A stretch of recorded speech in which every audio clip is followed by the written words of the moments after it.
Doctor नवीन, आपका स्वागत है कार्यक्रम नमस्कार देहरादून में। आयुर्वेद आयुर का विज्ञान है, यानी कि ये वे ऑफ लाइफ है। जीवन कैसे जिए ये आयुर्वेद बताता है।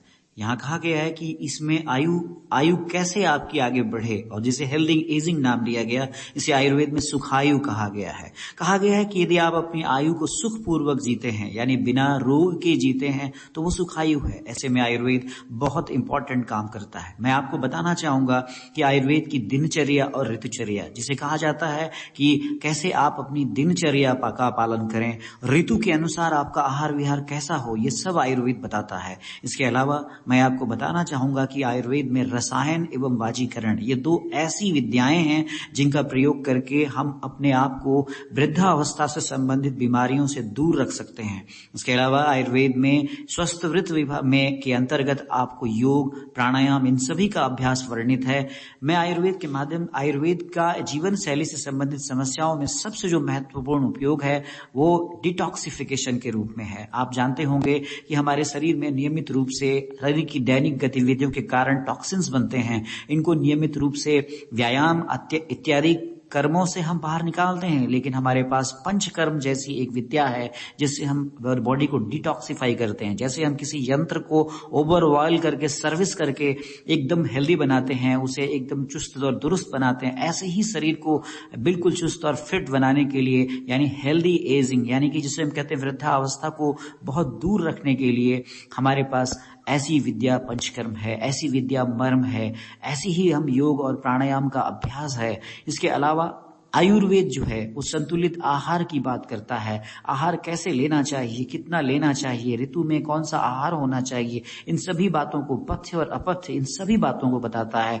आपको जानकर ये आश्चर्य होगा कि हजारों साल पहले जो ऋषि मुनि जो थे उनकी आयु काफी लंबी हुआ करती थी, और अब धीरे धीरे वो आयु कम हुई है। इसके पीछे कारण वही है, हम अपनी आयुर्वेद की जो विद्या है, यानी जो वैदिक विद्या है, उससे कहीं ना कहीं दूर चले गए। लेकिन आज देखा होगा आपने, कोविड के संक्रमण के दौरान हम लोगों ने आयुर्वेद को अपनाना पुनः शुरू किया है, और आज आयुर्वेद को अपनाने से हम इस प्रकार अपनी इम्यूनिटी को भी बढ़ा रहे हैं, अपनी दिनचर्या को संतुलित रख पा रहे हैं, अपने आहार विहार पर नियंत्रण रख पा रहे हैं। ये सब हमें आयुर्वेद से मिल रहा है।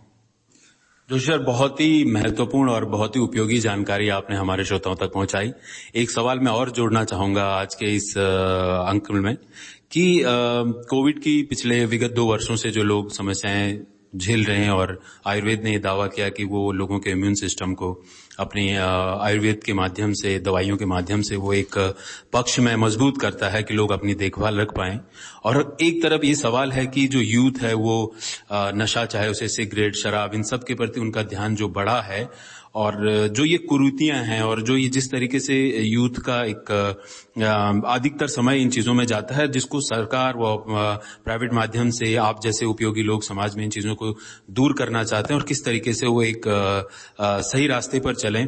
तो कोविड के मध्य यूथ के लिए, युवाओं के लिए आपका आयुर्वेद के प्रति किस प्रकार आप एक आकर्षण है, और किस प्रकार, अगर आकर्षण नहीं है आयुर्वेद के प्रति, तो किस प्रकार बढ़ाया जा सकता है? आप हमारे युवाओं को जरूर अपना मार्गदर्शन प्रदान करें। जी, मैं युवाओं को ये बताना चाहता हूँ कि आयुर्वेद जो है ये संपूर्ण आयु का विज्ञान है। इसमें युवा हैं, बच्चे हैं, वृद्ध हैं, सब इसके अंतर्गत आते हैं। कोविड के दौरान हमने ये देखा कि हम अपने घरों में सीमित हो गए थे, और अभी भी, बल्कि अभी कोविड की तीसरी लहर में भी हम अभी भी उन सभी चीजों का ख्याल रख रहे हैं। ऐसे में आयुर्वेद हमें पॉजिटिव थिंकिंग देता है। आजकल युवाओं में सबसे ज्यादा स्ट्रेस एक बड़ी समस्या के रूप में सामने आ रहा है। मानसिक तनाव बहुत है, क्योंकि लोगों के रोजगार पर प्रभाव पड़ा है, और लोग अपने हम बच्चों को देखते हैं, जो हमारे यंग जनरेशन्स के बच्चे हैं, वो स्कूल नहीं जा रहे हैं, कहीं ना कहीं वो सोशली डिस्कनेक्ट हो रहे हैं। ऐसे में उनको आयुर्वेद काफी मदद करता है। आयुर्वेद उन्हें एक प्रकार से उनको मानसिक रूप से, मानसिक स्वास्थ्य को भी सबसे इम्पोर्टेंट वो प्रधानता देता है। वो किस प्रकार से मेंटली अपने आप को स्ट्रांग बना सकें, और इसके लिए हमारे यहाँ बहुत सारे ऐसे उपक्रम हैं जिनको हम फॉलो करके हम अपने आप को मेंटली स्ट्रांग कर सकते हैं। जैसा कि आपने नशे की बात कही, आज यहीं पर हमारा युवा जो है नशे की तरफ जा रहा है। डी एडिक्शन, यानी कि एडिक्शन से दूर रखना भी आयुर्वेद का एक बहुत बड़ा रोल है इसमें। जैसा कि धूम्रपान है या अन्य शराब जैसे नशे जो बहुत ज्यादा कॉमन देखे जा रहे हैं, और आजकल शहरों में और भी नशे हैं। यहाँ इनको प्रज्ञा अपराध कहा गया है। यानी आप अगर अपनी इंटेलेक्ट को ठीक से रखें, अपने कॉन्फिडेंस को बूस्ट रखें, पॉजिटिव थिंकिंग रखें, तो नेगेटिव चीजें आपके आसपास नहीं जाएंगी। मैं यूं कहूं कि आयुर्वेद पॉजिटिविटी को आगे बढ़ाता है, जिससे हमारे युवाओं को इसको फॉलो करने की जरूरत है। और मैं तो कहता हूं कि आयुर्वेद हर घर में आना चाहिए, हर युवा को इसे अपनाना चाहिए। ये आयुर्वेद केवल चिकित्सा विज्ञान ही नहीं, ये जीवन को जीने का विज्ञान है।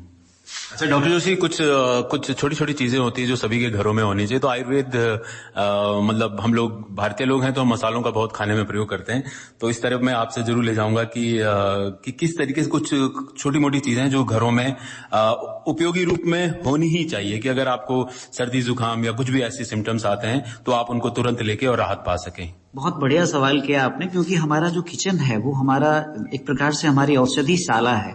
आप जानते हो कि हमारे किचन में हल्दी है, हमारे किचन में तेज पत्ता है, हमारी काली मिर्च है, हमारे अदरक है, ड्राई जिंजर, सौंठ है, ये हर तरह से औषधि गुणों से युक्त है। यानी हम यूं कहें कि किचन हमारी एक आयुर्वेद की औषधशाला है।